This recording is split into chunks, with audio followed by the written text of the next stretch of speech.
Pau, no és que no vulguem que es facin les modificacions, és que creiem que en el punt 1 us heu quedat curts en la petició i, de fet, ja ho vam comentar el mes anterior.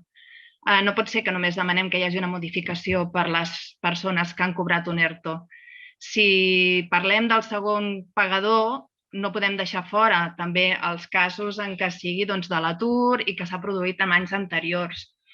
En el cas que parlàveu de les deduccions variables en funció dels rendiments de l'agència tributària, doncs és que hi ha tota una sèrie de taules a nivell de declaració de la renda que fan que això no sigui una veritat general, sinó que hi ha molts matisos.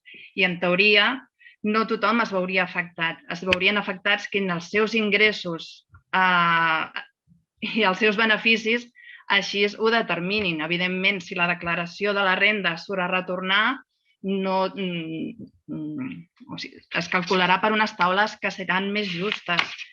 El sistema no està ben muntat i, de fet, quan estem parlant de...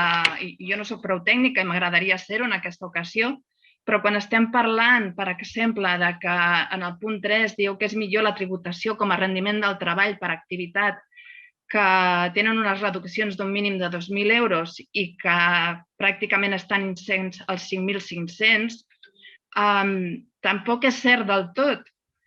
La tributació com a rendiment del treball és cert que tenen una reducció de 2.000 euros, però és que les activitats econòmiques amb estimació directa també tenen aquesta reducció de 2.000 euros. Per tant, no s'acaba d'entendre per què apostes que és millor tributar com un rendiment del treball.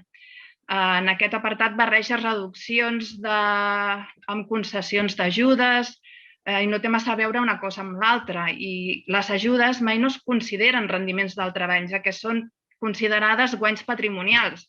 I això sí que s'ha de declarar. D'altra banda, les ajudes donades a autònoms sempre s'han d'anar com a major d'ingrés de l'activitat, mai com rendiments del treball.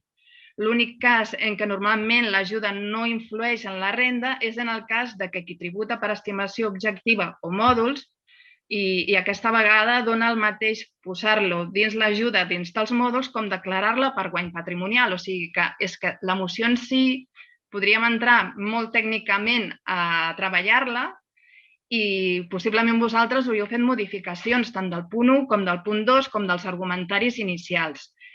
I s'ha de fer una modificació del sistema fiscal, però urgentment. Però no és només aquests punts que vosaltres estàveu demanant. Gràcies.